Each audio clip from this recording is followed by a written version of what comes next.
Most people don't quit because they're weak. They quit because they think it's too late. They believe that if it hasn't happened yet, it probably never will.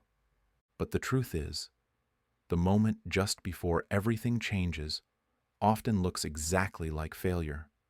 Confusing, quiet, heavy. The people who make it through, they aren't the smartest. They aren't the most confident. They're just the ones who decided not to leave the fire too early. Because there's a part of the journey no one talks about. The part where there's no applause, no support, no signs that what you're doing is working. Just silence. This video is about that moment, that space between where you are and where you're trying to go. And what happens when you choose to stay? Let me tell you about a man named Daniel. He wasn't famous. He wasn't exceptional. But what he went through might be exactly what you're feeling right now. Daniel was 29, working a decent job in a quiet city.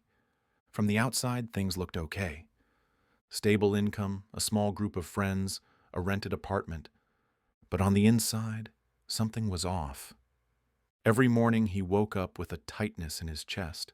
Not pain, just pressure, that quiet, invisible pressure of living a life that looks fine, but doesn't feel right.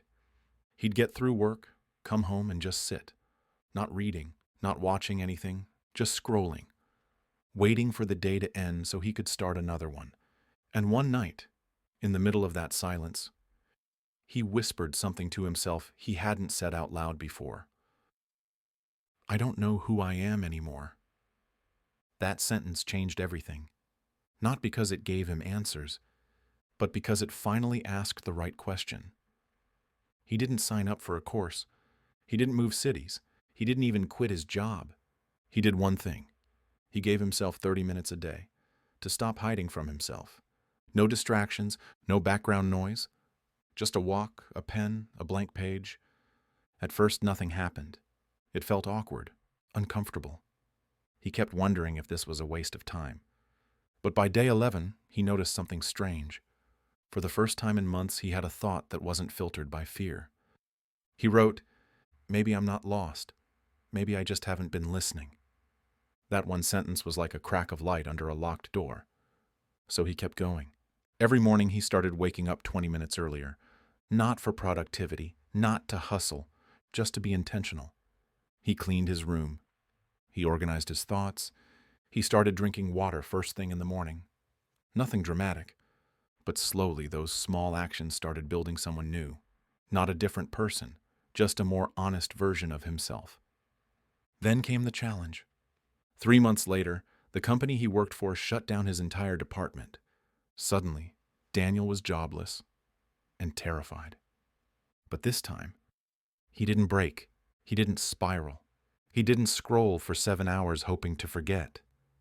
He sat down with his notebook, wrote 3 lines, and said out loud, "I've been here before, and I know how to rebuild."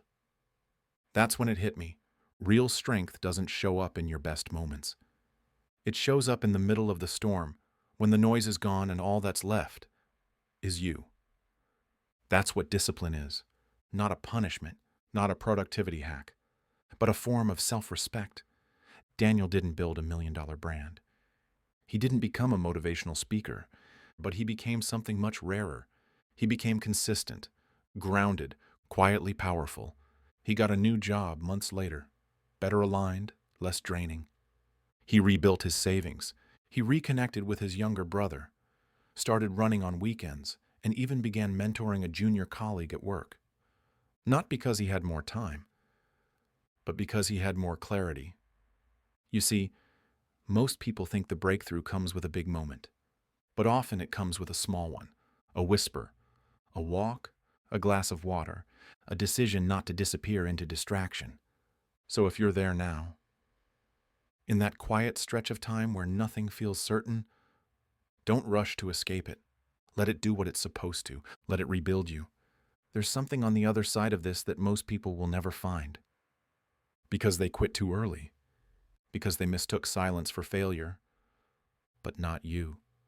You're still here, still listening, still trying. And that says something about you. If this story reminded you of your own, even a little dash, then stay connected, because this channel exists for people like you. People who are done performing and finally ready to become who they were always meant to be. Subscribe to Wake Up and Conquer, and let's walk through the fire together. No noise, no pressure, just growth, one day at a time.